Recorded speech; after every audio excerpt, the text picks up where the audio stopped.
నా పేరు దివాకర్ రెడ్డి. నేను ఎన్సీసీ కంపెనీలో జూనియర్ ఇంజనీర్గా వర్క్ చేస్తున్నాను.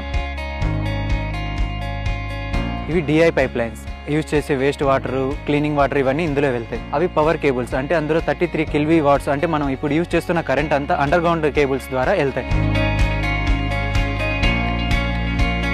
ఇక్కడ చూస్తుంది మీరు 2x2. ఇక్కడ ఉన్న జనాభా ప్రకారం 2 లైన్స్ సరిపోతాయి. అదే ముందరికి వెళ్ళారంటే మీరు ఇక్కడ నుంచి 36, 38 అలా పైప్స్ కూడా ఉన్నాయి. సో అక్కడ జనాభా బట్టి అక్కడ అన్ని యూజ్ చేయాల్సి ఉంటుంది మనం. ఇదే కాకుండా మీరు ఆపోజిట్ సైడ్ చూస్తే ఇన్ఫర్మేషన్ టెక్నాలజీ అని కేబుల్స్ కూడా ఉన్నాయి. సో అవి కూడా సేమ్ ఇలానే ఉంటాయి. అవి 6x8 అనమాట. 6 కేబుల్స్ మామూలుగా ఉంటాయి, 8 కేబుల్స్ వేరే ఉంటాయి. అది కాక డ్రింకింగ్ వాటర్ ఉంటాయి.